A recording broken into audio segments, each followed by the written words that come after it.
Welcome to Monday Night Football with Young Boys Fantasy Network.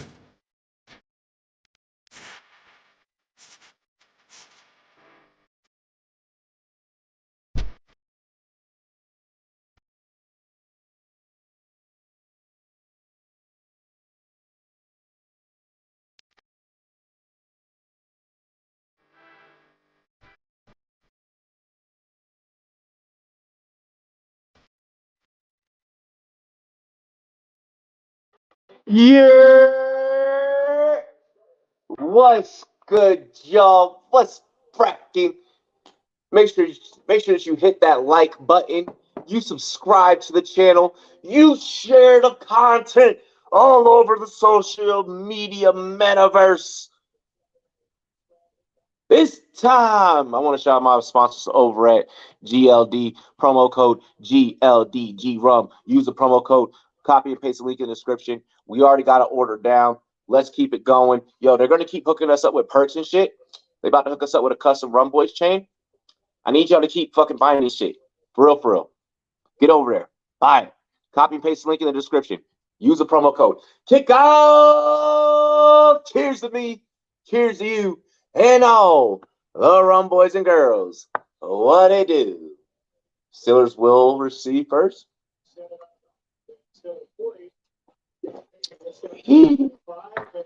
So you want to be starting something? Got to be starting something. Kenny Pickett season, Jeff Saturday revenge tour resumes. We ride. Yo, I'm going to need the Marset score. I'm going to need the Virginia Tech scores for college basketball. I need Detroit to pick it up. In the hockey game. We got a lot. We almost cleared a whole fucking grand yesterday, damn it. Najee Harris, Pat Fryermuth, Zaire Franklin, and Stephon Gilmore, stars to watch. Franklin and Gilmore, your defensive stars to watch for the Colts. Pickett out the gun. He's going to have Harris over to his left side. Play action. He's going to throw this one immediately. Deontay Johnson with the reception.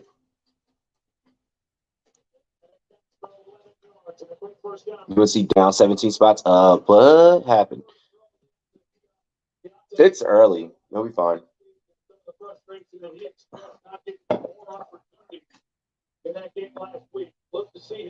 I think, didn't they get like upset? Deontay. Do you think Deontay? Get to see Deontay versus Paris in this one. Both of our guys. Najee gets to the line. I mean, but like not a whole lot of development off that play.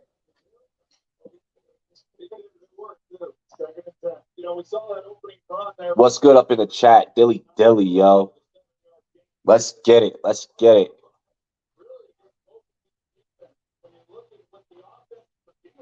On the bright side, at least you aren't 0-6 with losses to App State, Wright State, and Bellarmine. Yeah. Pickett delivers. This one caught. First down. And again, that'll be Deontay Johnson.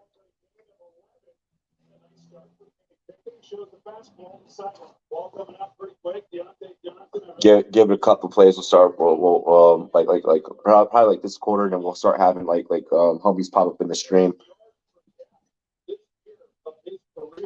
For now, I'll get the classic El Capitan calling the play-by-play. All right. So they're using a lot of Deontay as a single high. I know it's okay. They got a receiver here lined up in the slot as well. Najee deep in the backfield. Let's know that they're going to probably hand it off to him, let him take it. Yeah, and it will be Najee. Najee's going to get the edge. Able to like he was probably going to be stopped at the line of scrimmage there. To be honest, Najee able to pick up about 7 there on that carry. Good work by Najee Harris. Hey, you just break You just break that 50 yards, Najee. You just break that 50-yard prop for us. Do your job. Henchnin.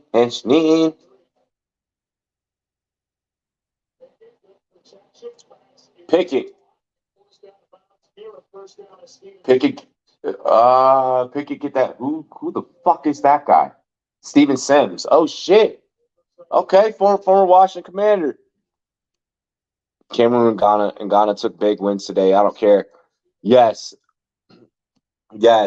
Bro, the way that Brazil game turned out though, like fuck, the final what, like 5-ish minutes, like the final like 6 minutes of that game.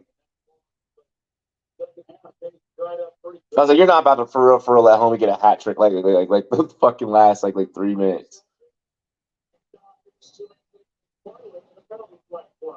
Oh, we're gonna get a flag here on the Steelers following the Harris carry.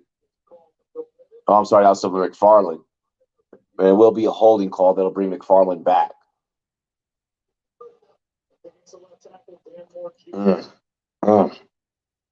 No bueno. No bueno. We've got Steven Sims in our first drive. This organization is cooked. Oh my gosh, come on. This is the NFL. Anything can happen, bro. Anything can happen but the Broncos winning. And teammates liking Russell Wilson. It's official. No teammate likes Russell Wilson. Play action here for Pickett. Pickett with a beautiful pocket. Pickett, he's going to settle. He's going to keep it himself. Pickett just keeps running. He's going to go ahead and pick up 6. Gain of 8. They're going to give him 8. It's a gain of 8. I apologize. I stand corrected. Yo, I did eat all those fucking fries, but my fucking fries were cold.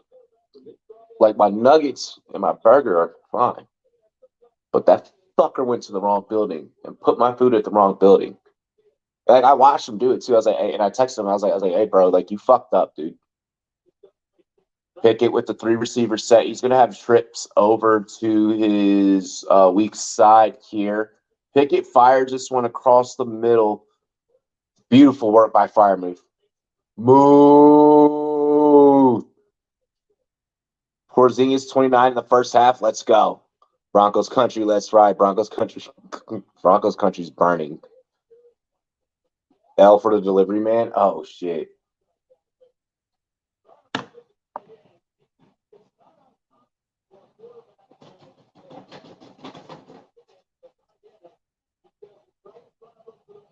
All right. I love the way they utilize moves. We're going to motion here Pickens. Pickens, who had the trip set over in the slot side, he's going to now break it up, become a single. This will go to Deontay. Or no, I'm sorry, not. That'll go to Steven Sims. Sims is going to toe tap that one. He's going to get the first down. But they're going to say that Moore actually knocked him out of bounds. So no good. No good for the Steelers. Damn. 3rd and short here for the Steelers. I thought that said that Sims almost had that and he couldn't hang on. Moore in there to just shove him. That was great. That was great work by Moore. There's no way you're not catching that if I'm fucking shoving. I'm shoving the arm, your main arm that you are trying to create possession with. I am moving out of the way. Melvin Gordon to the Chiefs is a consolation prize. Portugal and Brazil was lit. Alrighty, this one's good. Right, gonna knock that one down.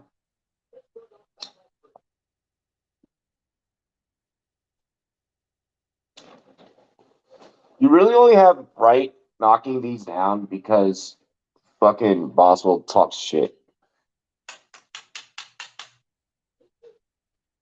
Boswell, that last one was like, it definitely wasn't because of you.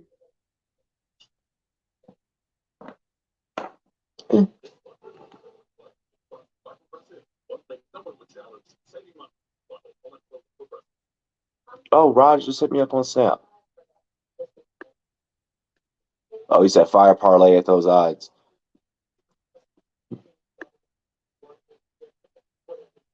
You're. We just gonna reply to him. You're with the fire emoji. Motherfucker needs to get back on air. I miss him.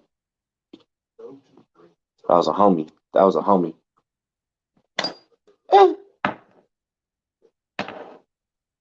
All right, we are in commercial break at the given moment.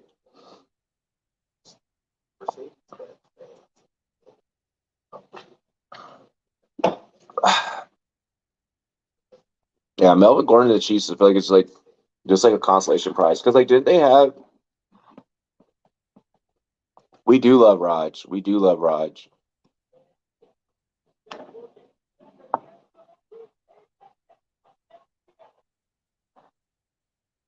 All right, enough with the commercials, NFL. Let's get back to the real shit. We want to hit a parlay. Y'all see like the fucking rave like Mucinex monster chick on like TikTok? She's like making those like weird fucking faces. Yeah, that's what I just felt like right then. Oh shit, I have a guest backstage. 1 second. Old school Peyton Manning bites. What up, Gator? What's going on, brother? How you doing tonight? I am chilling, man. So far, so good. You know, Pittsburgh is up 3. But you and I both know better than to be excited about that, you know, because this game anything can happen. Yeah, but you know, here's the prop of the night for me was Pittsburgh or by Indy by 2.5, and I think Pittsburgh can actually win this game outright. So I think it was and the money says give me Pittsburgh outright. That's what, and I took Pittsburgh outright, and I was teetering between the spread or outright, and I was like, you're gonna if I'm gonna take you +2, then I need to take you outright. I should. I'm gonna get what is it it's like an extra. I bought him at +145. The money or the spread I would have bought at -110. So like I'm getting like a nice little like boost there just by playing it outright. Yeah, you could have hedged it. I mean, you could have hedged it and played the parlay with, you know, taking the Pittsburgh outright, taking Pittsburgh with the 2.5. Oh, and Pittsburgh almost intercepted. Oh, smokes. Sorry, I might be a little bit ahead of you. Yeah, no, you are. You are. Oh my goodness. Yeah, you could have hedged that real quick with a nice little parlay to go with you know, taking the money line. Then taking you know, Pittsburgh getting 2.5. Yeah. And then parlayed that with, you know, a receptions or anytime TD or something. The under's going to hit. I mean, these teams are not going to score. What I think the over under is like 36 or something like that. I think it was like 39. And they just this is Ryan's in the gun. He has twins over to the right. Ryan almost sacked. Picked. This is going to be a sloppy game. I'm gonna have to remember that I'm a little bit ahead of you as I'm looking at the screen. All good. Florida 38. Wow. Watch Florida this replay, State 45. Beautiful way to jump that. That was beautiful just to jump that. That's a DB. That's a DB playing wide receiver. Wide receiver, exactly. You know, that old saying of, you know, the reason you play defensive back is because your hands are shitty. Not there. He perfectly mirrored the ball, framed it. I mean, just did everything right, kept his eyes on it. Matt Ryan was predictable on that throw. Pickett rolls out. There you go. Just take the easy bailout. Good job. Whoa. Whoa. Had a little backflip action there.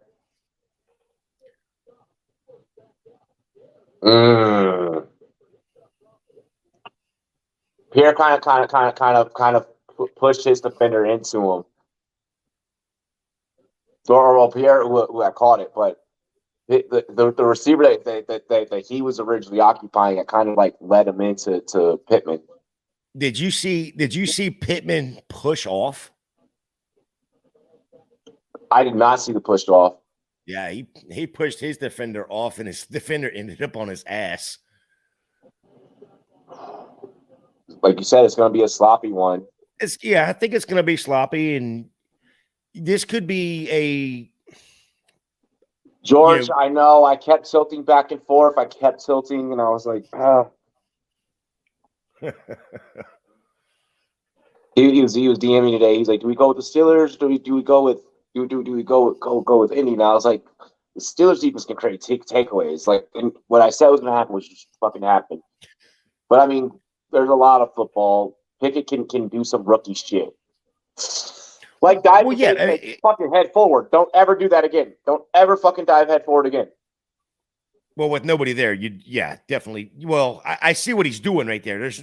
There's not a defender right there. Get down on the ground. There's nobody there. So he can dive and until he's touched, he's not down. If he goes the slide, it's where he starts the slide.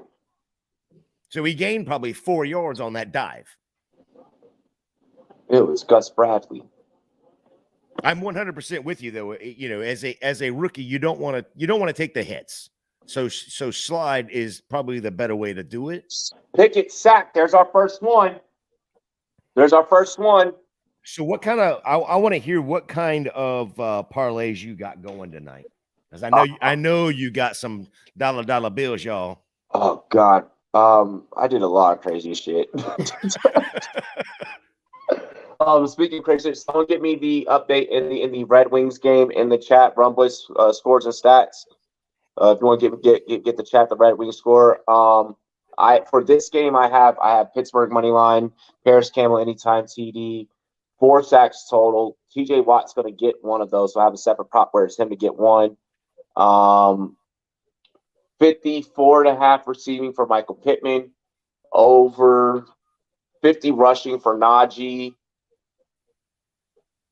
And I think that's all 7 legs of it. Yeah. So your sack prop, is that 4 total combined sacks? 4 total combined sacks.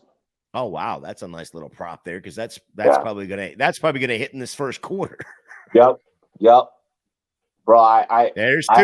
I had a very similar card. So pretty much what I did, I followed my same formula from last night. I would have hit last night's SGP. Whoa, there's another one. Let's go.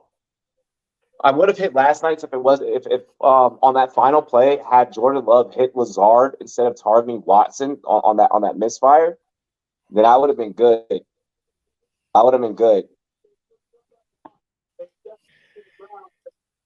I'm the fan though. Toronto leads Detroit 4-1. Fuck. Gosh. That's my fault.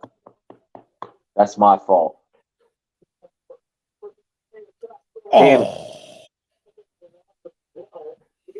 So here's my props for the night, and I went all receiving, just because I didn't know which team was going to be playing from behind here. Yeah. So I went a little obvious to playing a little bit of chalk here, because I think Pickens the Pickett, that's going to happen 4 times. I gotta have it 5. I think the check down to Freiermuth. I took the over on all of these props, by the way. Right. So Pickens is 4, Muth is 5, and this is my dangerous one. I took Najee with 3 and all this was done on Underdog, right? So on DraftKings and on FanDuel, the prop for Najee was 3.5 or 4.5. So I was like, they're giving me 3, so I'm getting a whole half. So I'm like, yeah, give me that. Yep. So I was a little worried with that one there, but when I saw 3, it made me a little bit more comfortable. Exactly. Yeah. So then I got Pittman at 5.5, so I need 6, of course. Of course, and I mean, right? Fucking just got robbed of 1. Right. So we're a little behind the ball there. Yeah. And then here's the dangerous one, just because of the game style and the game script I think that Indy's gonna play, is I took JT over 2.5 receptions. I like that. I went all overs on those with Najee, Pickens, Muth, and JT and Pittman. So I really wanted to find one that I could find Pittsburgh and parlay that into something else with it, getting 2.5. But see, George is like George. He's probably like fuck both of your Michael Pittman props, because he's playing against Pittman down 0.8 and has the Colts defense playing tonight. Steelers defense with 12 points, Colts defense with 9 points currently in fantasy. So it's like being a content creator is like so weird, because it's like, here are the things that I am going to happen, but it's like, here's what I want to, like, I wish that there was a world like all of us could always be happy. Well, there actually is. Pittman can catch 5 catches, doesn't have to get a single yard. He can catch 6 passes. That's all I need. I could care less if he gets a yard, to be quite honest. I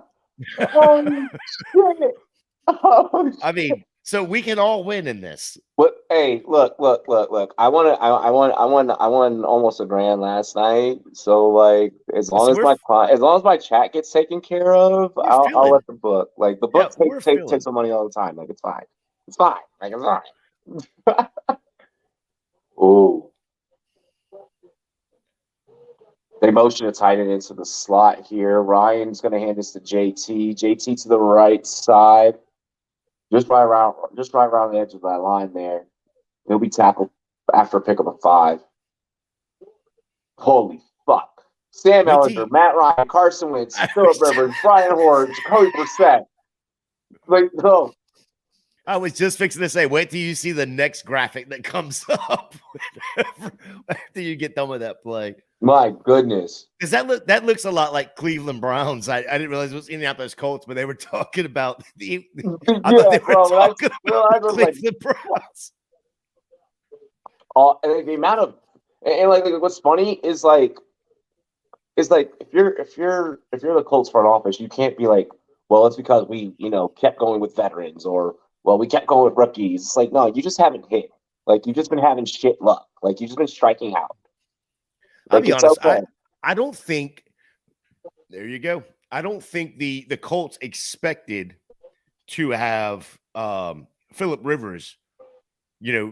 Let's fucking go. I think they expected to have Philip Rivers for at least this year. Come on, JJ Watt, get me 1 sack. Give me 1. We got 3 of them. Give me 1. Yeah, I think they expected to have Philip Rivers this year, and then that threw a wrench in the plans, and that's where, or I'm sorry, last year, and that threw a wrench in the plans. That's why they ended up with the Carson Wentz.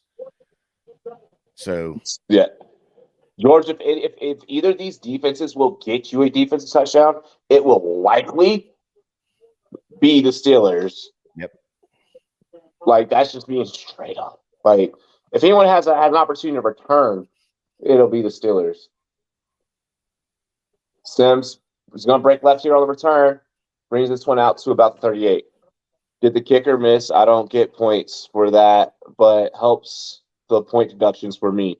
No, the kicker didn't miss. No. No one was in the rum zone. Braden Point, 10, second period, 16-26. Lightning 3, Sabres. How the fuck is that happening? Come on, Tampa. Yeah, I need Tampa to pull their head out their ass. Second goal of the night, assist to Kucherov, to Sergachev. Assist to Kucherov and Sergachev. Lightning, pull your heads out of your ass, please. Yeah, that game I need to see if that's even on. It's on. It's on. Well, what's funny is I can sit here because I've got like seven screens hooked up to my computers, and then I've got 2 more TVs that are actually in the room here. So I've got like 9 games going on a Saturday. It's absolutely wonderful. I can sit here and relax. Saturdays are so I naturally have ADD, ADHD. So like like Saturdays is so terrible because like I'm not streaming or anything, so there's no like when I'm streaming, I'm watching the TV and I'm watching the screen, bro. When it's Saturday and I don't have to stream, I have a phone, I have this TV, I have the TV in the front room, I have my laptop over here, dog, and it is all different sports. And like my ex, she's like, you're keeping up with everything. I'm like, yes. And and I have my whiteboard on the other side of the room, so like I'm writing down shit as it's happening. Yes. Because if anything loses, I need to know why it lost. So I know for the next bet. Oh, bro, and then don't let it be a Saturday where we're also like betting UFC in that same. Oh gosh.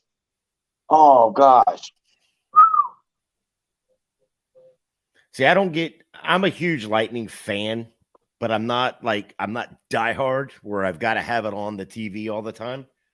So I keep up a lot with their scores and that sort of thing. What's going on, What's Mike? up, Mike? Keep up with a lot of the scores and that sort of thing. And then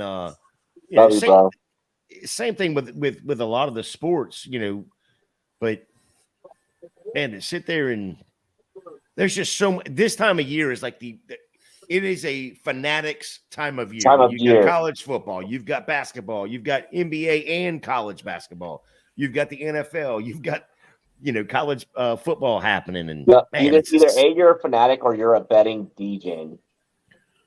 So okay. What is the person that is both? The full DJ. Full DJ. Jay Johnson's on pace for 102 points and will become the sixth Sabres skater to record 100 or more points in a single season. My gosh. Let's go, Devils. Come on, New Jersey. All right, we are back here.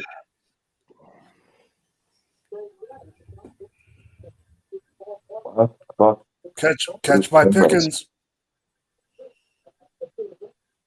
Yeah. Okay, y'all are both ahead. Nice. Catch by Pickens. Hey, yeah, I like that y'all are both ahead. Honestly, that makes it easier on me. Hey, Robbie, I'm calling play by play. If I'm ahead of you, then and you don't care, I'm calling play by play. Do it. Yeah, I need it right now. Go for it. I love you. Do it. Right. You have as many rights as I do. Pickens behind center, Najee in the back. Play action pass, drops back, throws it to the right, incomplete, intended for Deontay Dropson.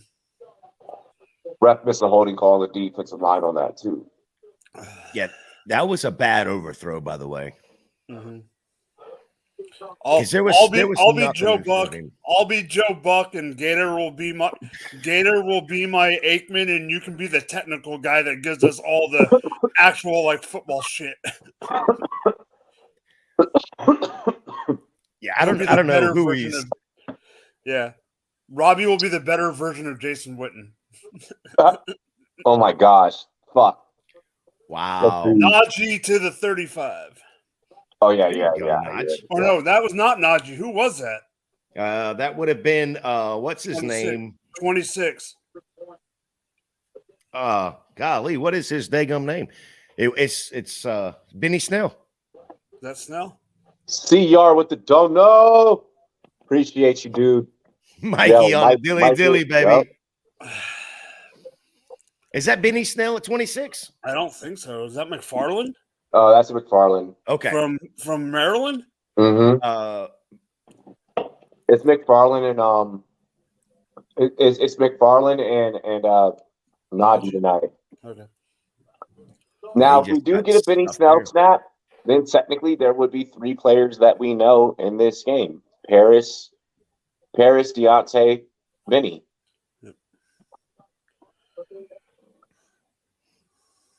My daughter met him on her campus trip. Benny? Yep. He's a fucking great dude. A lot of energy. Very sporadic. And he throws it out. Oh my, what a layout. All right. So you are. No, he got creamed. Oh. I might switch to ESPN app. Well, I'm on regular cable, and even then, Mike's about 10 seconds behind me. Yeah, I'm on. You want me to hold off? No, you're good. You're good. Holy shit!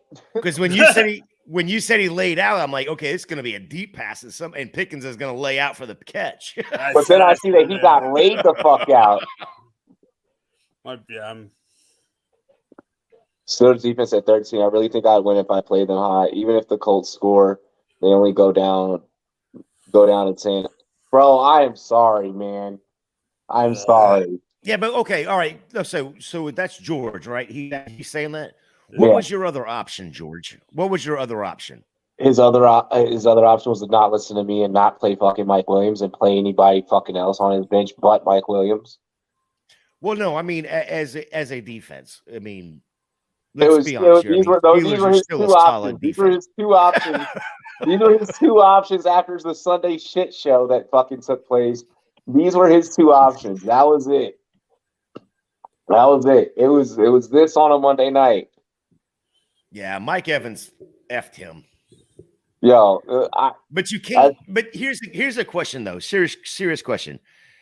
In any dynasty or redraft format right now, can you honestly sit Mike Evans? I mean, he could have played Jamal Williams. He could have played Jamal Williams instead of Mike Williams. That's what I'm saying. Is that's or Mike Evans? Fuck. Mike Williams is either boom or bust. You're gonna get not Mike 30? Williams. Not Mike Williams. Fucking Jamal Williams. Mike Evans. Mike Evans is what I meant. Yeah. Yeah. He's gonna get you 30, or he's gonna get you 5. Oh, you want 500? Capella got a double. Let's go. I'm literally benching Evans rest of the year until he proves something. Jamal Williams has the safer floor every week. Yes, no, it's always going to be. That's going to be a matchup play. That's definitely going to be a matchup play for Evans.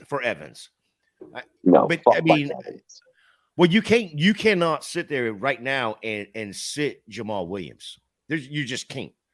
Detroit has sat there and told you week after week after week that they are going to play him, and even if they don't play him between the 20s, they're definitely playing him at the goal line. Yep, every week. So I mean, if that's your two options, then it's your own fault if you're playing Mike Evans over Williams, even in a PPR right now, in my opinion. Williams getting a minimum of 15 touches a game. Exactly. No, that. All right, 3rd and 12. Here we go. Start of the second quarter. Kenny Pickett in shotgun. Najee next to him. That is definitely Najee with that size of a body. He drops it off to Najee, who gets about 4 yards, 3 yards after stepping out of bounds. At this point, I don't even care. I just want this prop to hit. So right now I'm sitting there and I'm looking. I know I've got one for sure. I have to go back and look at the stats. I know I've got one for sure with Pickens or with Pickett or with Pickens, one with Najee. And I think we already have one with Pittman. We should have had 2 with Pittman if I'm counting that proper. Need Pittman to keep doing nothing. No, stop. We need Pickens Pickett. No, we need Pittman to catch the ball 6 times. I don't care if he gets a yard or if he gets 4 yards. I don't care. Bro. Watch the field goal. Watch this field goal. Oh, he didn't. No, that doesn't count. He did not call it off the upright. Should not count. Right here. Kick. It's a 52-yarder. Oh, shit. Oh, fuck. Dude, he hooked that just enough. Just enough. Boswell's literally talking to him right now, looking at the upright and pointing at it. Oh my goodness. Boswell was literally 10 yards into the field just talking to him before the kickoff. like pointing at the upright. Oh, whoa. Wait. Why is he going back out to kick again? Did they call a timeout on that? No, they're going. He's kicking it off. Oh, okay. I thought he was. No, he's kicking it off. I just That happened was to- And crazy. That was luck as fuck. The training staff is looking at Najee. Oh, Lord. I think he's okay, but they were just checking his upper body out. But he's sitting next to the coach now. If the Steelers stop Taylor, the Colts are fucked tonight. Yeah. Matt Ryan is gonna have to fucking wake the hell up. I'll tell you what. Well- A touchdown puts them right back into this. Yeah, and here's the thing: Jeff Saturday's got to wake the offensive line back up, like he has the last 2 weeks. Mm-hmm. Because what's going to get the Colts moving the ball is going to be JT and them rushing. It's going to open up the passing at that point. Jeff Saturday did it 2 weeks ago. He did it last week. So give Jeff Saturday a little bit of props for never being a head coach in the NFL and then building an offensive or what was already an offensive line that looked like shit. They looked pretty goddamn good the last 2 weeks. I give him props for that. I said that during the pregame assessment. But right now, if you're playing the Steelers defense is difficult. Playing the Steelers defense creates challenges. Always has, always will. And I'm at a point where I don't even think it matters who the fuck the coach of the Pittsburgh Steelers are. That is Pittsburgh's identity. The Steel Curtain has been their identity since the beginning of time. Two things are for certain: cavemen and fucking the Steelers being the Steel Curtain. Like, Right.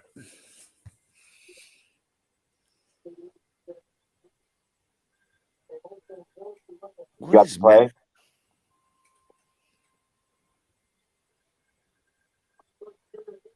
Motherfucker! All right, Ryan and shotgun. Taylor next to him. Is that an Alamo Cox sighting? Hand off to Taylor up the middle for about 4 or 5. The power of God and anime on my side. Oh my gosh. If you win that, that would be phenomenal. 3rd and 4. Ooh, That was spicy. freaking terrible throw by freaking Matt Ryan.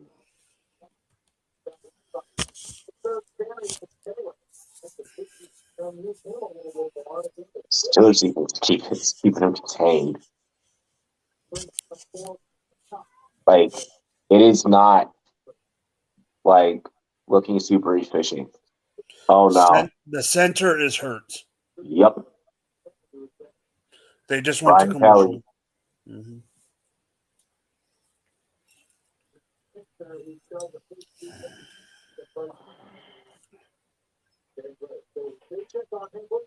What the hell? Look how much smaller the next guy up is. Oh wow. Mm-hmm.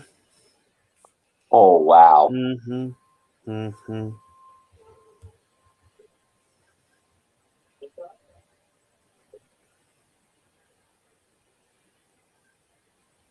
See, I remember I was in a fantasy matchup like this last year, George. I ended up pulling out by 0.8.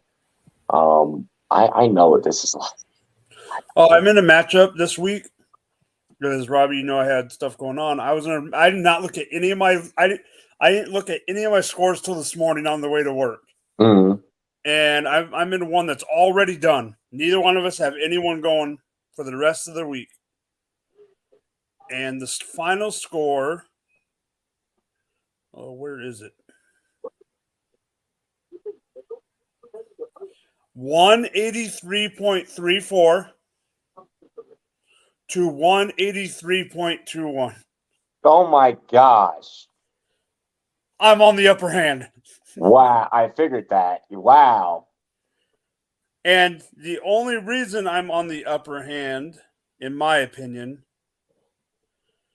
is I had a guy score more points than he should have. And who was it? Oh, I had DJ Moore get a TD. Mm. Kyler. Mm. Yeah, Kyler, Derek Carr, DJ Moore were the only ones. I mean, Stevenson and Aaron Jones came through for me, but like Christian Kirk underperformed, Gallup underperformed, Michael Carter got hurt. Kicker What? And he even had Miles Sanders. Uh-oh. Virginia Tech beat Minnesota. Carl Anthony Towns is not doing good, I guess. He is hurt. Yep, I just got a notification. Holy shit, Bills Mafia, Rob. All right, so we got 3rd and 4 now for the Colts. The backup is Danny Pinter and Matt Ryan in shotgun. What the fuck is up with Bills Mafia, Rob? Taylor goes up to the top of the screen in motion. Matt Ryan drops back. He's going to get hit, spins out of it, goes to the right, and he throws it. Thrown to Pittman, but they haven't signaled yet. Referee is signaling. Oh, wait. One referee signaling catch. The other signaling incomplete. Incomplete. Third. Oh. But it doesn't matter. Holding on the Colts. Strong shooting for productivity. Okay. Going back anyway. Holding. What's funny is they were playing the ref, the white hat was calling the penalty at the same time as them disputing if it was a catch or not. They hadn't even said if it was a catch yet. He's already calling it back. Yeah, you have the two refs on the sideline trying to figure out if it's a catch or not, and the white hat's over there going, "It doesn't freaking matter. It's holding 3rd down." Yeah. Oh no, it's 4th and 4. That was Jacobs did win so many people leagues. I missed the play, the 3rd down play because I was laughing too hard. You guys haven't looked necessarily great. It's only 6-zip. Your defense is looking great. Your offense is still your offense.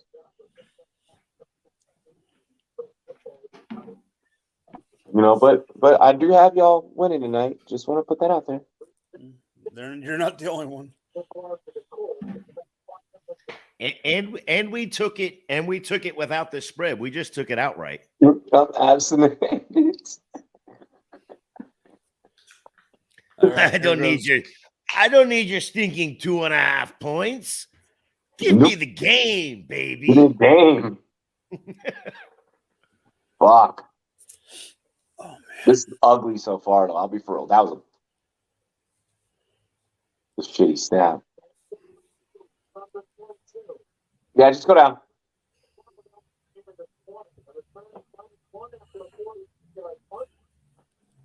Well then.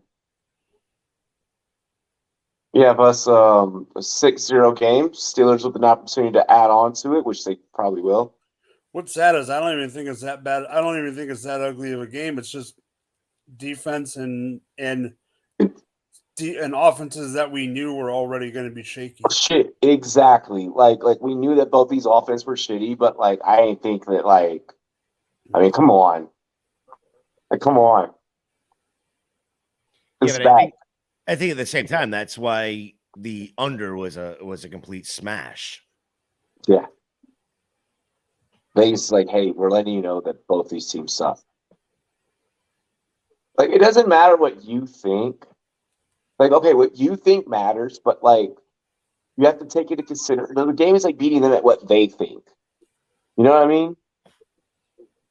And like, usually, like what they think is like kind of right.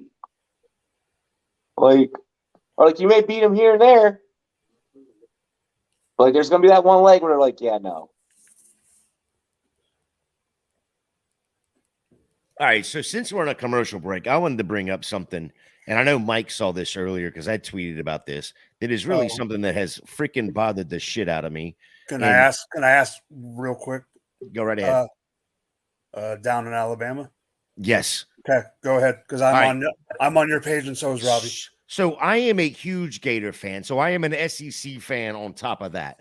Why in the F does Hugh Freeze get a second opportunity in the SEC over Cadillac Williams, somebody that has earned the job, somebody that actually can produce, somebody that is actually an alumni at that freaking school? Why in the hell do we give Hugh Freeze another job in the SEC over Cadillac Williams? Please, somebody needs to explain this to me. And the AD is absolutely overthinking his fucking job at this point, in my opinion. Oh, okay. Rant over. I promise I won't. Well, I love that. No. I love that this came from a Gator fan. I love it because it just shows your unbiased opinion about coaching and the fact that somebody got fucked over. Oh yeah, absolutely. He got fucked It's over. unbiased. It's unbiased. It's definitely unbiased because at the end of the day, you give the fucking best fucking person the job, and I mean Cadillac Williams turns the damn thing around. I agree, but what I'm saying is there are Gator fans or other. Oh! Did Pickens catch that? Hold up, I'm about to see it. Yes, he did.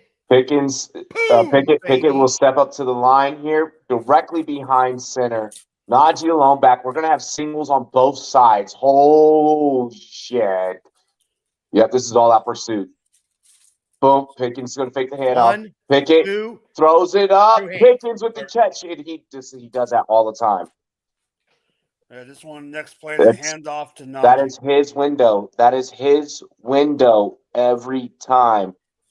So what I wanted to say real quick about what Gators mentioned was, and I understand what you're saying, Robbie, how he's unbiased. What I'm saying is there are Gator fans and other SEC fans that would be like, oh, good job hiring Freeze. Now we're going to keep winning. Blah blah blah blah blah. Gator's not saying that. That's the only reason I say I'm happy that it's an unbiased opinion from an opponent. No, yeah, because what the biased opinion would be like, oh well, now we get an easy win. Exactly my point. Well, and I'm not saying Hugh Freeze is a bad coach. What I'm saying is he didn't deserve it over Cadillac. No, he didn't deserve it over Cadillac. Number one, but it's more importantly, it goes back to it destroys the concept of what college is supposed to be, right? So if I agree with if coaches are allowed to sign a $500 million contract and then turn right around and leave school and go somewhere else because they can get a $600 million, then the kids should be able to as well.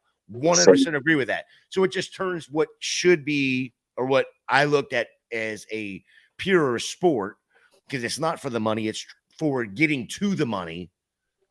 And then now you've got these kids, bouncing from school to school, chasing what coach recruited them or what coach lied to them.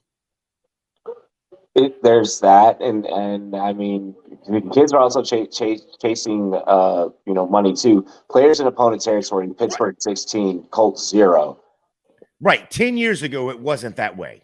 5 years ago, it wasn't that way because it was, but because it wasn't legal to do it that way. But it was still happening.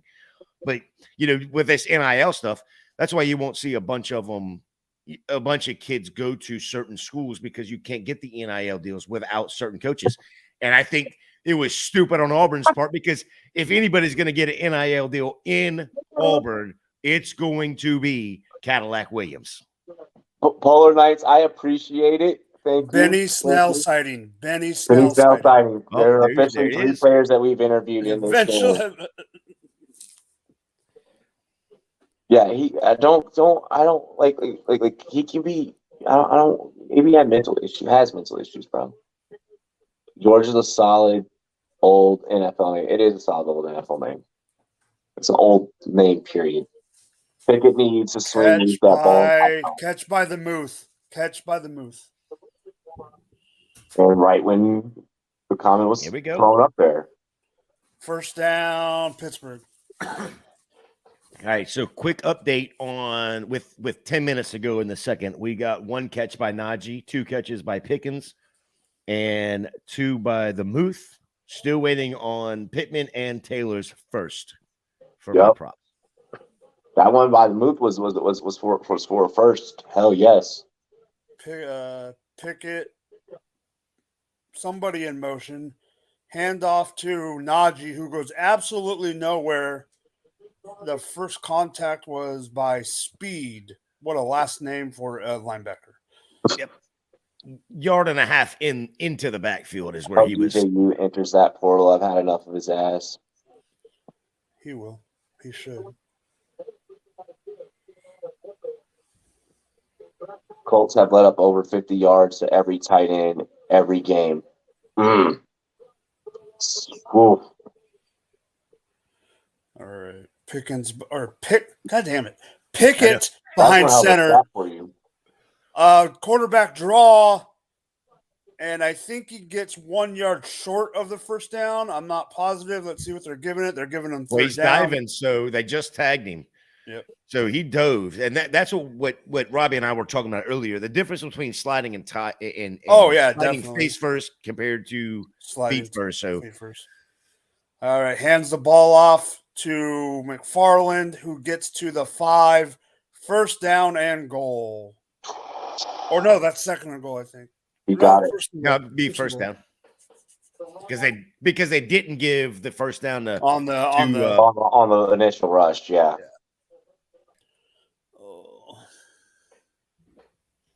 I kind of like hearing the mic play-by-play right there. I'll keep going. I mean, we got to throw a little flavor in there. So all right, I got it. It's dope when both of us are synced up at the same time. Then like you're able to get like both of us. Hands it off to McFarland or to Najee. Touchdown, Najee Harris. Yeah, I wish that was a passing touchdown, but whatever.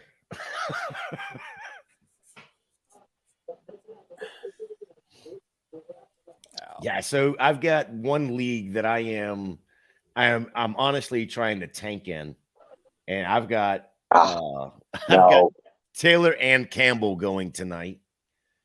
I am down. That's not tank, but yeah. Well, okay, so this is a league I picked up like halfway through the season. Oh, so one of those. Yeah, and right now I'm sitting with the 101 and 102.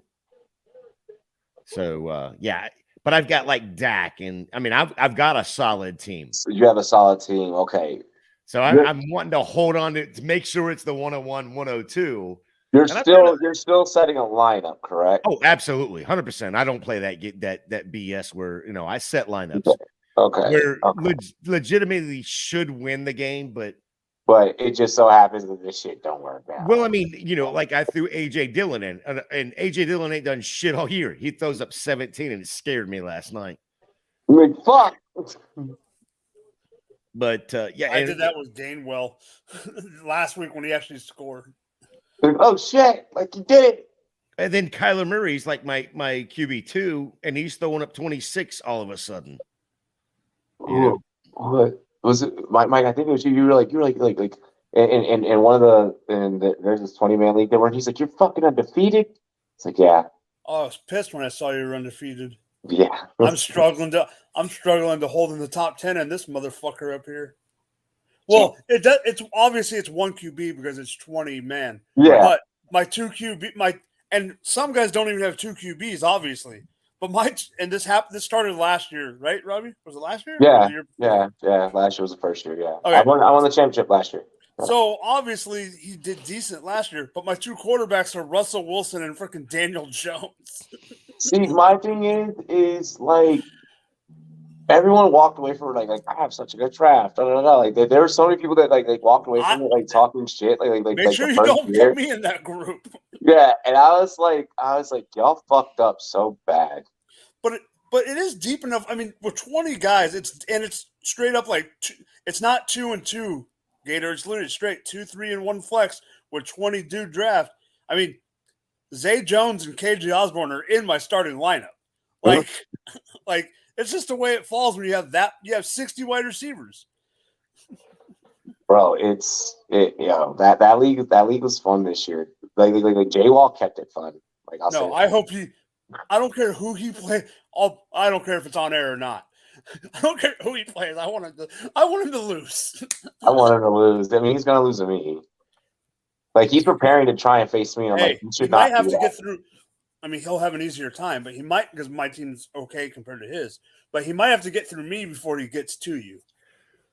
So speaking of fantasy football, I want to get y'all's opinion on Dynasty. Okay. That's that. You're right. No, we're in the wheelhouse. Trade deadlines. Oh, don't even get me started. Should there be trade deadlines in Dynasty? I feel like that. Like I say playoffs. I feel like that there should be one in season, Like in season, it should reflect, trade deadline rolls around in the regular NFL. Your trade deadline's like about a week, 2 weeks after that. Ooh, in Dynasty, really? I don't agree with in Dynasty. Because what if you're in week 13? What if you're in week 13 and you're like right on the edge and something happens and now you know you're screwed and now you can't freaking try to like rebuild or sell to a winner to get first. Or no. Or actually, no. We discussed this. We discussed this in episode. So and I think it was like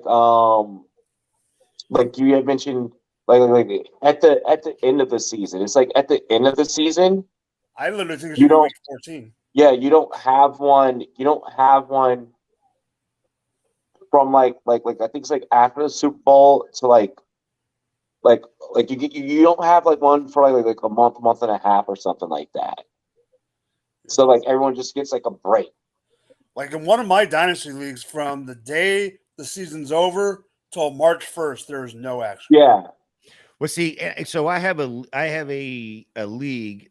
And I didn't know this until this past year that, from basically from the end of, they have a trade deadline in, I think it's week 12 or week 13. So it's just happened. Yep. Anyway, so it happened last year. Don't be hating. Then the playoffs and all that mess happened. And so I ended up trading away a player and I got a nice little haul for him. And we did the trade. And basically the trade just floated there until the commish came in and clicked the button for the new league season. Gator, and as soon as it happened. Gator, you got one catch for JT right now. Hey, we're going to get paid tonight. JT, 3rd and 1. It was a dump off. So Michael now it is 3rd and 1. Shit. Now it's Michael 3rd and 1. Pittman catching shit. Ryan hands the ball off to JT. JT gets 5 or 6 and the first down right at the 50. First down, Colts.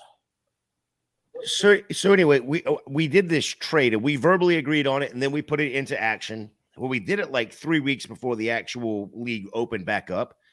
And then, of course, as soon as the commission hit the button, start the new league year, yep. This trade pops up and everybody's starting to flip it out. Like, what do you mean? How did you do this? We've been talking about it all offseason. And it was a big commotion. Ryan's getting tracked down by 3 guys and throws it out of bounds. Like that's fine. Like you didn't you can talk all you want. Mm-hmm. You're not gonna. You can't. As long as I'm not processing anything, that's fine. It didn't process till the new league year. It's just like the NFL. Mm-hmm. Yeah, that's kind of how I looked at it. What? Get him! Damn it! He was close. Matty Ice in the backfield with no one with him. Shotgun. Looks like there might be a blitz. Nope. He drops back. He throws it short. Caught by... I don't want to say it to mess you guys up, but I believe it is him. Pittman. Pittman. First down. I just couldn't tell if it was Pittman yet. Yep. We are on the board across it. We got at least one reception for everybody that we need so far. I need 5 more for Pittman, 3 more for Firemuth, 2 more for Taylor. Well, George, I'm sorry. I didn't tell you to start the Steelers.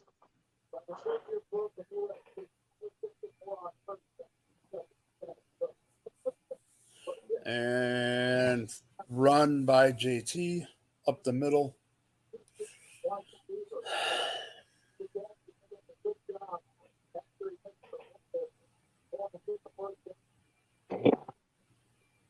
JT coming off the field.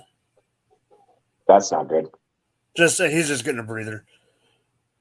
He's fine. Oh. He's literally standing next to the coach. 6 carries, 34 yards, 5.7 yards per carry.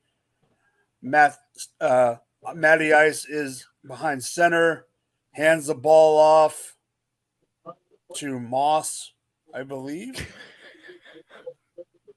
Yes. Wow. That's one hell of a name. Completely forgot they had that guy. That's why I said I believe.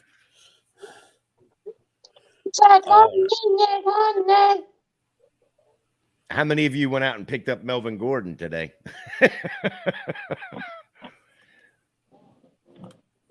Give us your.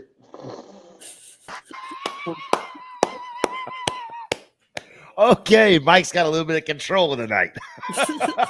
What, what are your thoughts on that, Mike? And they signed him to the practice squad.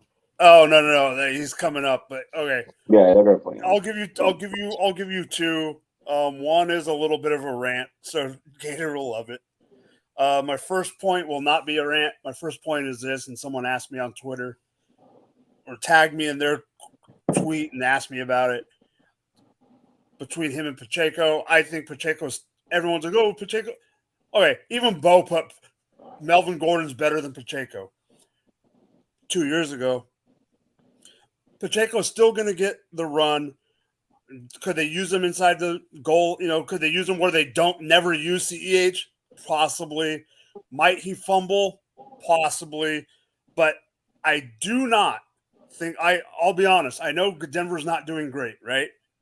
However, I do not think it's a coincidence that we still play them twice this year and we picked up Melvin Gordon. So I didn't even think about that point. Do you think that he fumbled? Like he was like, "Yo, I'm done with this shit." No, I'm just saying I think that Andy Reid's like, "Hey, he can get me information on this new system." They still play each other twice in the next 4 weeks or 5 weeks. Yeah, I don't think Melvin Gordon fumbled in order to get out of there. I think he was happy to get out of there. Yeah, I think he was happy to get out of there. No, absolutely 100%. He was happy to get out of there. That's why he played the music. Yeah. Okay. I mean, you saw it on the sideline this past week with the offensive lineman yelling at him, at Russ. It's like, dude, throw the freaking ball, quit goddamn holding it, quit running around back there, quit looking, at the Nudie Nudes magazines. Throw the goddamn ball down the field. So here is my rant. Here is my little bit of a rant. You got this, George. We're going to hang in there. You know why I don't understand why we signed Melvin Gordon? If we needed a guy like Melvin Gordon, there's a guy called Rojo. Yeah, that's what I said in the pre-show. Why aren't you using him? We could have used him instead of signing Melvin Gordon and saved that money to get someone else like OBJ. If you really needed OBJ, I mean, I know he's getting arrested at freaking airports or whatever. Supposedly, he did. So what was it? We don't know. What we do know is that either A, it could have been a medical like type of situation, or B, it was just him being like, I'm asleep, I'm taking a nap, I'm not putting on my seatbelt. Either way, they removed him off the plane. Mm-hmm. And by the way, if you're like a fucking passenger on that plane, you're like, yo, just put your fucking seatbelt on. Like, I'm trying to take off and leave too. Mm-hmm. If it's really that big of a deal, bro, just fly private. Type of thing. Yeah. We don't really know what it is. I mean, needs to say it doesn't. I guess it's not going to affect his playing eligibility or anything like that. Yeah, I heard that. Yeah, because he wasn't arrested, he wasn't detained. It was, are you having they brought fire and EMS and shit. They're like, hey, are you having a medical emergency, or are you just sleeping? And he had his his cover over his head like this. So he couldn't really see, Yeah, the plane delayed 2 fucking hours over him not putting his seatbelt on. Yep. All right, kickoff out of the back of the end zone. If it was Deshaun Watson, he would have been like, just buckle me in, please, baby. Yeah, he might have said more than that. That joke was tasteless. I'm sorry. I have him on a team. Don't worry. That's called tasteless. I have him on a OBJ? team. I'm not going to play him. I'm not going to play him. I'm not. Oh yeah. I've got him on 2. Let's see. I'm in way more leagues than y'all are. So maybe not. Maybe not. How many? 27. 20. You're about 3 more than me. Okay. There's ones that I'm eliminated from. I went from 33 to 23. I'm eliminated from about 10. Oh, down to the 40 by McFarland. Yes, I made that. Was sitting out back this morning, and I was looking at the different things on the app, and I've decided there are, as of right now, there are 7 of them that are definitely disappearing at the end of this year. Yeah, I have a few that are disappearing. I know one that I am actually going to gain, and that's going to be a C2C league. But I think anything that I join from now on is going to be C2C. I'm not even going to. Like, I'm not even already- going to play so around. what you I already do, in it, so or what I you- do is I get, so what I do is I'll get rid of a league. Like, I'll get rid of so I always maintain about the same amount of leagues, but I'm never in the same leagues. Right. It's what it is. Right. That's what I'm saying. So I'm going to do Aside away from with some of Dynasty, these. yeah. I'm going to do away with some of the dynasty leagues that I have currently, and some of the redraft leagues that I currently have that I've done for 4 years now, 3 years now. And I'm the only leagues I'm going to join anymore are going to be C2C leagues. So I have mine. I have the same thought process, but it'll be either Devi or C2C. so there was a league. Same thing to me. Same Yeah, thing to yeah, me yeah. because I'm building from there. There's a dynasty league that I'm 100% having to blow up, which sucks because I was 3 years running it, champ in it, but they don't want to do it anymore. It's a 12-man. It was a 12-man league. They just don't want to do it anymore. It was like honestly it was like this underground like stoners league of like fantasy analysts. I'm that, not like, in it. No, this was before, bro. This was made like back in like 2018. Was this with No. But like we had like this like a stoners league where it was like there. Let's just say that there's a lot of fantasy analysts in this industry that are in the closet when it comes to this. Yeah, so we all had a league together, and I think like me winning it like three years in a row, like that shit, like it discouraged people. Like honestly, I think that's really what it became. It was like there's kind of like like you can look at it. You can with Dynasty that like I've left leagues because of that same reason, because I'm like the same person's always gonna win. That roster's built just. I'm not about to sit in this fucking league 5 fucking years, keep losing my goddamn money if the same person's gonna keep winning. Like I've used that excuse before too. Like Dynasty is difficult with like people that you're just kind of like chilling with. Dynasty, I feel like Dynasty is something that like you definitely got to do with like close friends. Yeah, for it to last. Yeah, absolutely. Yeah, for it to last, like for it to be like a true dynasty.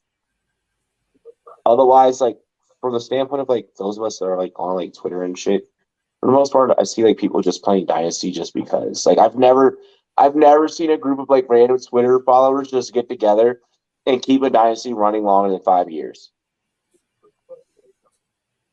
And if the league runs, we've got one right now that we started. I think this will be the 3rd year of it, and it's a 14-man. So that and it's a single quarterback, so it's a 14-man. And last year we kicked out defense, so we no longer have defense. We tried to get rid of kicker, but a couple of people wanted to keep the kicker. So the commission this year decided doesn't matter. As soon as the league year is over, the kickers are gone. We're going to add one more flex kind of thing. Anybody that wants to leave can fucking leave. See you later. Goodbye. We want to get this thing down to 12-man anyway. Get out of here kind of thing. So we'll see how it's going to work out. But this will be year 4, I think, coming up. So we'll see. Nice. I'm in a 14 team super flex. That's rough. That's a first down. Benny Snell. Wow. We have roster limits on every position in this league too. So it's kind of so like when we get rid of the defense, we added a flex, but he added one more one more roster spot for wide receivers. So it went from or two more roster spots because it went from 6 to 8 now. So it kind of keeps the waivers a little open, but I like when a league can have like fairly open waivers. That's why I'll do 12 has always been the perfect number for me. Right. Yeah, the problem is we have, I think the number right now that he has for quarterback is 4. So you got a bunch of people that have, I have 3 quarterbacks right now. Yep. And I mean, in a single quarterback, I don't need 3 quarterbacks on my team, to be honest. But you can hoard so that no one else has one. But I'm not going to give them up because this guy over here's got one solid quarterback and then 3 backups that aren't even playing right now. Of course, now they're playing, but I mean, so I'm sitting there going, okay, well, sooner or later he's going to come want one of these guys that are actually starting, and we'll see. But I think next year he's gonna drop that number down to where you can only have 3 quarterbacks, and one of them has to be on your taxi squad. Well, God damn it, Columbus! First down. See, I knew I came into as soon as 5 o'clock hit, like I could almost hear like the Undertaker boom. Like as soon as 5 o'clock Mountain Time hit, I knew. I was like, because I had 2 college basketball games now going at that moment. I had 3 NHL games going at that moment, and Monday Night Football was getting ready to start. So I automatically fucking knew. Like, I knew. I was like, the witching hour is the hardest part. Like, I cleared the afternoon. I cleared the afternoon. Like I skated by the afternoon. Like, honestly. I'll be honest. I thought this game was going to be a little bit more dink and dunk passing than it has been. I'm not really feeling my props right now. Najee does not look right. No, he looked weak going off the field, like he just pulled something in his back or got hit wrong. He looked like he had to poop his pants, but I know that's not what it was. I mean, it is almost halftime. He's not Lamar. That's a thigh contusion. Did he get a bruise on his thigh? He's fine. Did you see the play? Because I thought it looked like he got hit in like the lower back as he turned or something. The Colts have 48 total yards. 48. Yeah, I know. I needed Matt Ryan to pass for 200, and I really thought that he was going to do it. Like I was like, "Yo, you can pass." I was like, "You can pass for 200 and lose the game." Like Kenny drops back. Kenny throws it to Deontay inside the 15, down to the 10 on the dot. Like at no point going through my process did I think that they were going to get. Oh my gosh, 21-37 time possession for the Steelers. So do you need Matt Ryan to throw for 200 or? Yeah, I needed Matt Ryan, and I should have just went heavy. So normally when I build cards, I try and build it one way or the other. I'm always favoring one side of the table over the other. And today I was like, last night's formula had almost hit, but I kind of mixed it up. Incomplete. So this time I was like, I don't know who's going to win this one either. I was like, let me mix it up. And it is what it is. Shots on goal is money. I know I need to start playing a lot more shots on goal props. That was a nice block. All right. I'll be back. I'll be right back here in just a few minutes. You're here, bro.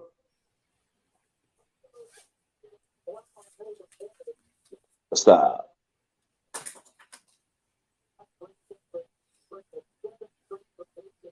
You okay? Yeah.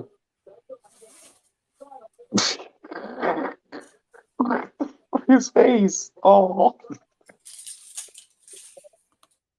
Oof. If only Pickett could have fit that one in that window. That would have been sick.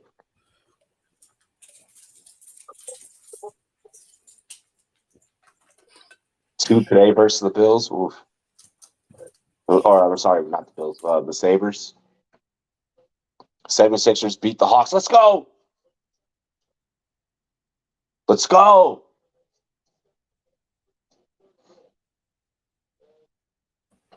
Still alive on one card, baby. Still alive on one card. Right.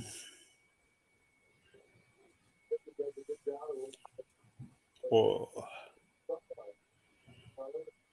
Pittsburgh. So this is the most yards they've had in the first half all season. Who, Pitt? Yeah. Yeah.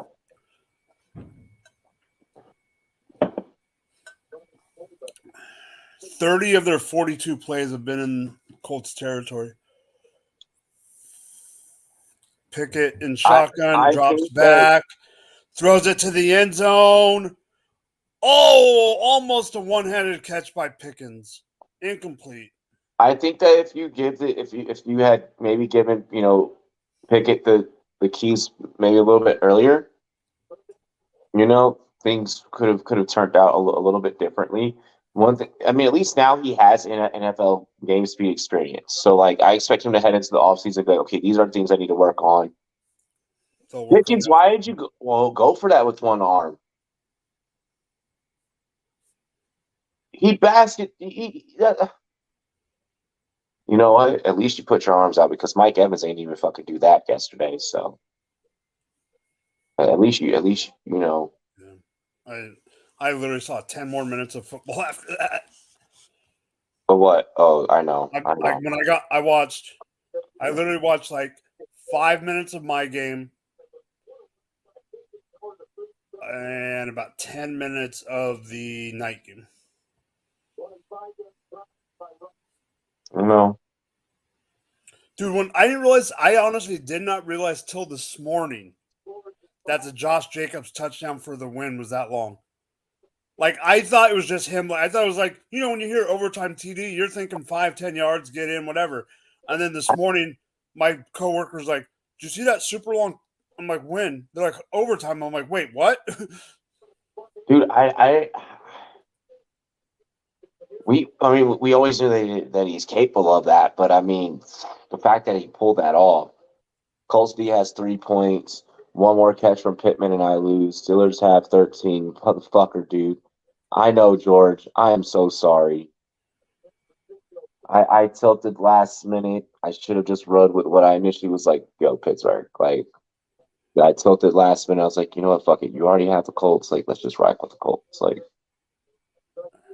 Richard Trubisky's PFF grade of 72.7 is better than Kyler Murray and 10 points better than Kenny Pickett at 61.1. Yeah, but Trubisky ain't him. Oh, fuck. Who got the TD? What do you mean? It was a field goal. Oh, it was a field goal. Shit. Remember, the third down was the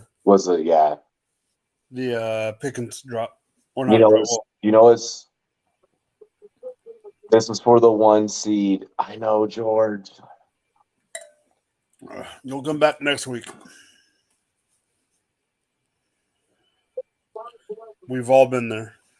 Oh, I've definitely been there. And another catch for Pittman. Bro, the league that they're wearing with you, LQ, Bats, like everybody. Like, the only reason why I'm 1 seed because LQ and Bats face each other. Matt Ryan runs for the first down. Like, I got 1 seed because somebody, Oh, that league ain't over yet. Oh, that league is not over yet. That league ain't over yet. I'm in 7th, I think, and I'm moving. I might be I won, I believe, to the guy that's right above me. I think I'm going to beat Squeedoo. Oh, you're gonna beat Jordan? Oh shit. And he is literally right above me in the standings on pure points. So I'm gonna jump him now. And then I don't know. So we'll see. I'll wait till tomorrow morning. He has Najee, but Najee needs to give him 40 points. Najee and Pittman need to get 40 more points. I mean, I could be screwed, but who did good for me in that league? Carr, Ramondre Stevenson, DJ Moore. Sure as frick wasn't Mike Evans. Oh, Austin Eckler. They're not going to bench Matt Ryan. That's one thing that Jeff Saturday probably won't do as interim head coach is bench Matt Ryan. No, he won't. Because that's a whole veteran thing, and there's like that's going to be like a player thing.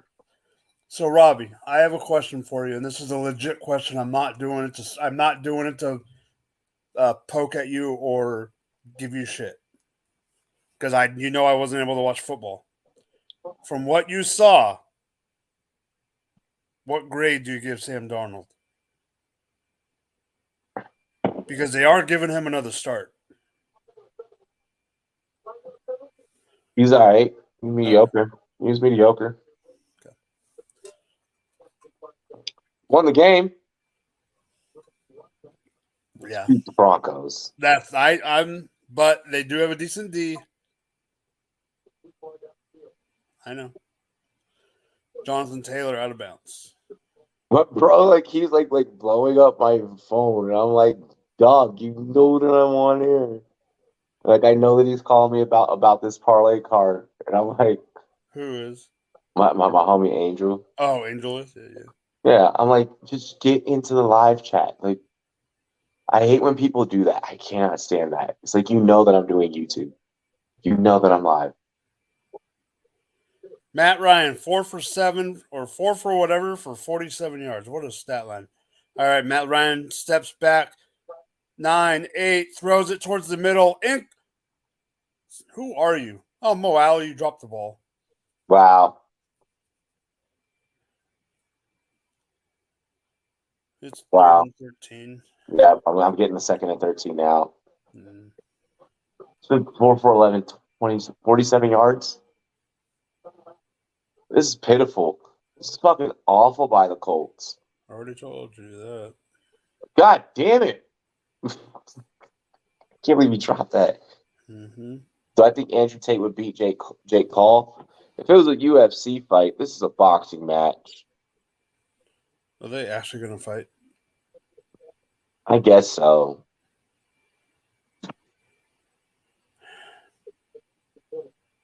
To not Tampa and Buffalo at 5. God damn. That game is intense.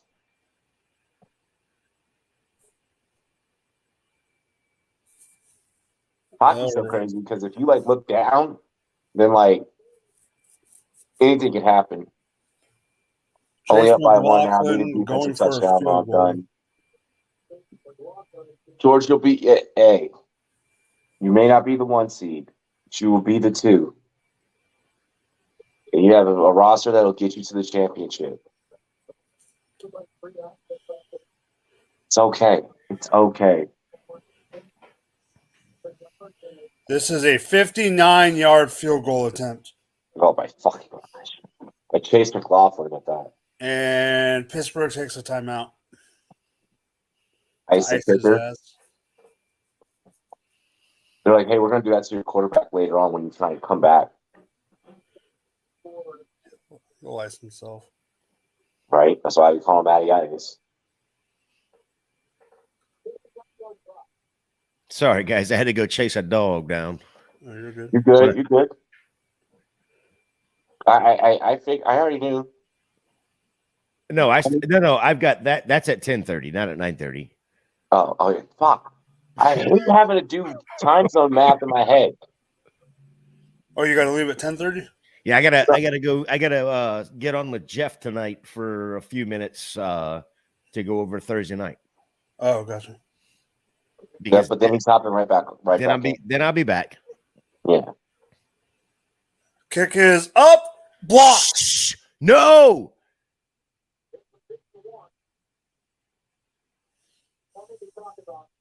Fuck.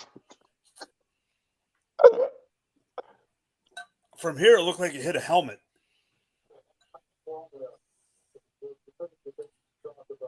And we go to the half.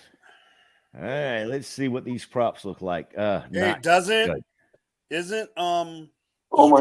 does George have Pittsburgh's defense? No, Oh. I fucked up. Oh no, I thought that was the fuck up. Never mind. No, so what fucked up was I like him and I we were conversing through the fucking DMs, and like at first I was heavy on Steelers. And then honestly, like him and I we were talking, and I was like, well, fuck, like I don't want your opponent who has Pittman to get ahead. And I was like if in case the Colts like really begin to boat race it, and I looked at points on points allowed, and I was just like, I started looking at like different things like points allowed, points for. I started looking at different stats, and we came to a hair-splitting decision, and I was like, play the Colts, and I got that one wrong, and that's my fucking fault. My gut told me one thing, and right at the last second, I went with something else that was not my gut, and that was my fault. That was my fault. That I started looking at too many numbers when I should have just been like, no, this is what I would do.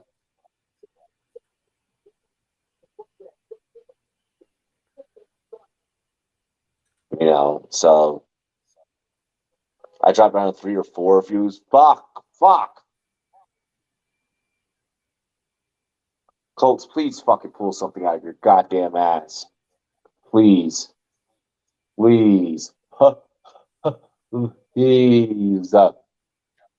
So the person that blocked that kick was Isaiah Loudermilk. Yeah. What a name. But it fits, right? Because he's wearing number 92, and the most famous 92 on the Pittsburgh Steelers to this point in history is Harrison. I should see if this chick that I used to mess with is related to Isaiah Loudermilk. Like, hey, your last name's Loudermilk. There's no way that they're not related some way. That name. That name. Look at a picture side by side. Oh, now I see it. Fuck, man. All right, so here's where I sit right now. God dang it, Najee. Najee was the one I just knew was guaranteed at three solid receptions, right? That's just the one I knew I was gonna get. I got 2 receptions by everybody except him. So, oh my goodness, that's gonna suck. It's gonna be a very, very interesting second half. I don't think it's going to be that interesting, because if Najee comes out and he's not going to play, then there's no way he's going to get receptions, let alone get carries. But Matt Ryan's not doing good, so I'm not going to hit my prop. Do you think Matt Ryan comes out and plays the second half? Yes. Yeah, it's Jeff Saturday. Yeah, please. Yeah. Okay. So, because he has to treat this like a completely new experiment. Like he has to. You got to play your veteran right now. Yeah, they're going to play him. All right. So quick question, Mike, because I know you're the resident Chiefs fan. Hold on. Did you guys? I don't know if anyone's noticed this. I just saw it for the first time all day. Aaron Donald, high ankle. Yeah, I reported that earlier. Yeah, I just saw. That's the first time I've seen it, so I just wanted to make sure. Yeah. Yep. Saw that earlier. Which, to be quite honest, it's a question I'm going to bring up on Wednesday and Thursday. I mean, I don't know if anybody on the Rams right now is even startable in fantasy. That's definitely going to be conversations for later in the week. Ooh. So we'll talk about that, I'm sure. Yeah. Just with all the injuries and everything. But here's a question that I have, which, when I looked at the numbers, something that absolutely amazed the crap out of me was Patrick Mahomes threw for 300 yards, 320 yards yesterday. Mm-hmm. Right? So then I started looking at, okay, who was the top receiver? I mean, it was like 17 yards, 24 yards, 22 yards. Ball distribution. Mm-hmm. I mean, Andy Reid, this is the part of the season where Andy Reid is now here to play mind games with other players. This is why I don't like rostering my own freaking team. Like of course, Kelsey was the leading receiver at 57 yards. Look at look, go when you go and you look at you if you look at a lot of the teams that are in that playoff window right now, in AFC and NFC either way, you're gonna notice about almost four or so teams this year in both sides. Three, I'll give three on both sides that do the exact same thing. Well, if you remember, like the first game of the year, was it Monday night? I think it was. It was Denver, Seattle, Monday night, right? And everybody was like, okay, what tight end is Seattle going to use? Well, they used like 4 tight ends, right? So Kansas City, just this past weekend, Travis Kelce, Fortman, and Gray all had at minimum 2 receptions. Yep. For 18, 24, and 57. So Fortson became relevant as soon as Juju got hurt because he was a wideout and transferred to tight end. Wideout and underwear model. But when he came to tight end, okay, was he a good underwear model, or was the Jags mascot a better underwear model this past Sunday? I'm not even gonna go there. We have to get into halftime. Because we have to pay bills. First, we are going to get into a clip here from our homies at GLD. Then we will be getting into a video by the homie Blake G, and then also a word from our homies over at Monkey Knife Fight. We'll be right back. You got it. What do you want to do? I got the first video. You just can do a Monkey Knife Fight. Good. First one's only 20 seconds. Cheers to me, cheers to you. All the wrong boys and girls, what it do. We'll be right back in a few. Really good. Hop out in Miami when no land, ain't got no understanding. How they hear I'm burning, or turn me on, you can't understand. In the club, posted up, they lit up, no matter where I'm standing. Drop GLD for the Cuban link, yeah, you see it there. Might spaz out on some taller shit, no on zero tolerance. Money conversations ain't hard to relate, it's hollering. See my net, they acknowledge it, good bring her when you're not.